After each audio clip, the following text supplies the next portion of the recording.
When I first jumped onto Monster Hunter World, me being a new player to the Monster Hunter franchise, I was kind of confused. There's a lot of like different weapons to use, and there's a lot of monsters that you fight. And actually, I think I've got stuck onto like a monster, and I just couldn't understand why or what I needed to do to get, I guess, better at the game. So I'm gonna help you new players, just get past that step. Just quickly give you that information that you need to help you get good at being a monster hunter. Now, before we talk about that stuff, let me just remind you guys, I do stream on Twitch. The link is in the description below. I play a bunch of games. As of now of this recording, I'm playing through Persona 5 right now. Amazing game. And also down in the description below, my Twitter is there as well, so you can see when I go live, and I do tweet out a few channel updates in there, so make sure to follow me there. Alright, so let's get started. Let's firstly go through weapons, right? The weapons help you destroy whatever monster that you're fighting in the game. But know that there's 14 different weapons to choose from, each of them having their own separate moveset. And learning them can be pretty useful. To be honest, I think when I first started playing, I stuck with the greatsword, and you should know that the greatsword is pretty slow, and majority of the times you will miss your hits. That's when I learned that maybe it's best to learn a different weapon and get better at using it. So just know that there's 14 weapons to choose from, each with their own different movesets, and that maybe it might be useful for you to just choose a different weapon and use that weapon to fight against maybe a monster that you're stuck with. Even as I'm playing right now, I'm in the end game, I use a specific weapon against this specific monster because I feel much better using this weapon rather than me just sticking with the greatsword that's just gonna miss against a monster that's very aggressive and just moves really quickly. And with the greatsword being really slow, I'll definitely miss those hits. Next we have is armor. Now, just bringing a bunch of armor together, having all these armors on, will give you a bunch of defense. So, when you take a hit from an enemy, you won't take too much damage. We also have its resistances. So maybe this specific armor set that you have will be resistant to this type.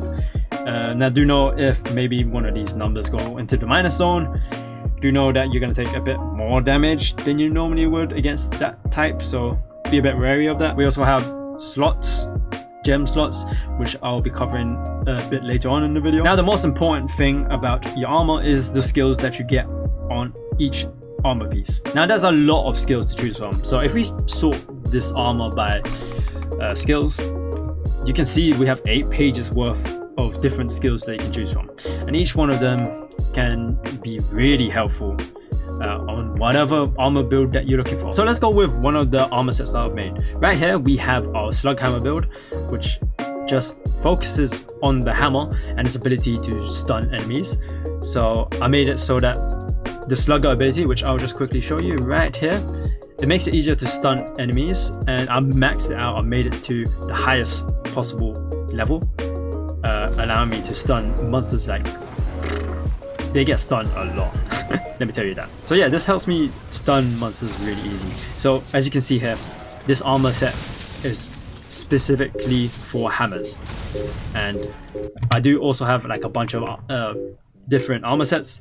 So just know that creating a bunch of armor sets can really help out with defeating monsters. I even have an armor set that's geared towards a specific monster.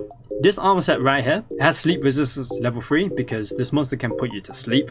So having it level 3 will allow me to prevent sleep.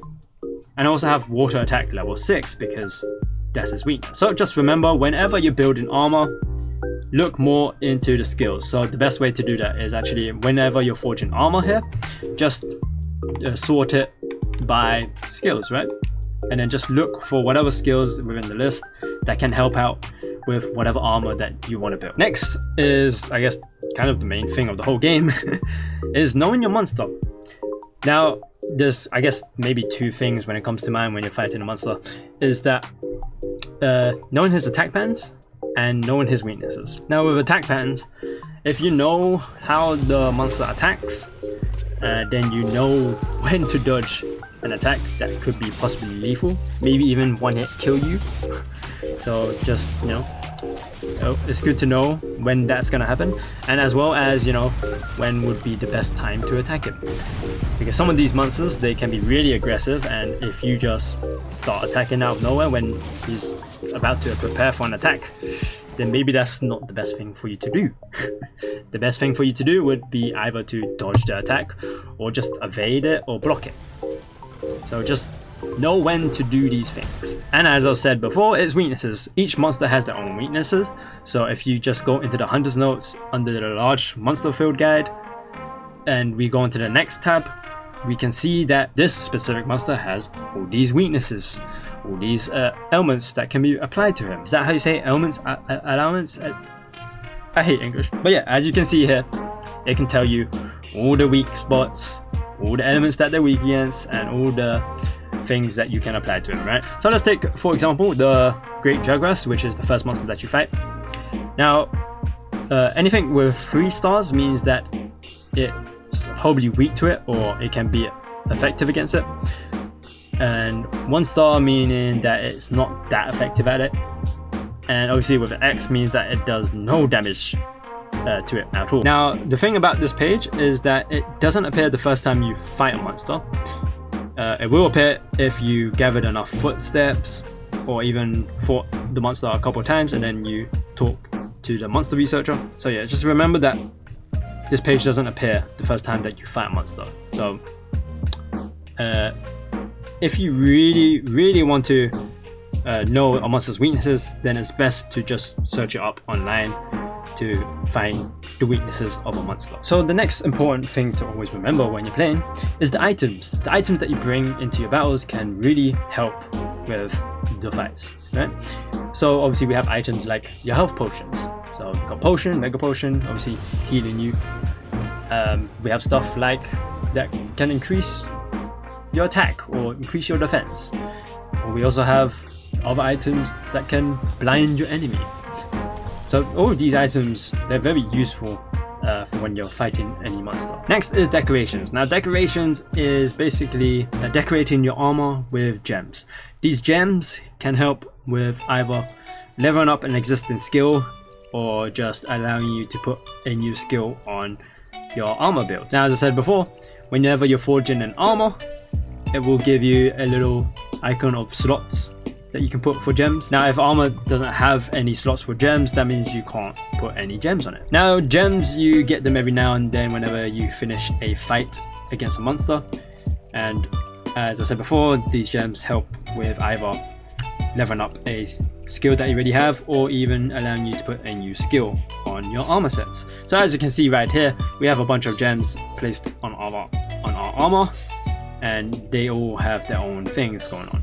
So something like the KO Jewel 2, which is giving me actually the Slugger skill. So just remember that whenever you're building armor and it has a slot available, just use those slots to max out a skill that you are building. Next we have is something that I like to group together and call them equipment, because once you use them, you can use it again once a specific time has passed. So in there we have your boosters and your mantles. Now to be honest, I only used one booster. I don't use the other booster because I guess skills can make up for that. So I just go for the health booster. The health booster allows you to place a little area of healing so that you can just run up to that and just constantly heal. This healing area is very useful as it can apply to other players that are in your session as well. So you're not only helping yourself, you're also helping the other players. And we also have mantles. Now these mantles are very unique. They all have their own ability. So make sure that whenever a little side quest that allows you to get a mantle comes up, make sure to go ahead and get it, because some of these mantles can really help out your fights. So for example, right here we have like fireproof mantle, just nullifying fire blight, which is basically getting burnt. so that's pretty useful, and it can help with reducing the fire damage as well. We also have the waterproof mantle, also doing the same thing just for water. And yeah, we also have like all these stuff. So just, you know, keep in mind that these equipment can help with fighting monsters. Now I'm gonna throw in here charms as well. Now charms is kind of armor related because they give you skills. The only reason I didn't throw it in armor is because when you're forging a charm, it's not under armor, it's under its own section, so that's a bit weird. But yeah, charms give you a skill depending on what it is. Normally I actually only use defense charm throughout the whole game. Yeah, just do know that there's a bunch of different charms that you can use that can give you skills, so yeah, just keep that in mind as well. And lastly, the whole thing that brings it all together is the materials. Materials that you gather either from mining some ores, searching through bone piles, defeating the monsters. All of these help craft whatever is in the game. So like you got your items, your weapons, your armors, even upgrading your weapons as well. All of these materials are used to help build everything in the game. So just remember that whatever material that you get from defeating monsters or whatever you're just running around farming off the bone piles or the mining ores, all of these help with creating everything in the game. So I hope you guys found this video useful, because once again, I was a new player to Monster Hunter. All of this was very confusing and I didn't understand it at first, and obviously I think the game doesn't really do well with explaining that. So I hope, once again, I hope you guys found this video useful. Leave a like if you did, and subscribe to the channel. You might see some more helpful videos from me from other games, or I might even do a few more helpful videos in Monster Hunter, but that's just a thought. So thank you guys for watching, and yeah, I'll see you guys later. I missed! Oh my god! Oh no! Oh no! Oh no! Oh Jesus! Oh no, I'm stunned! Oh! Okay, we're good. Just, yeah, you keep fighting that cat over there. That's clearly not me, I mean.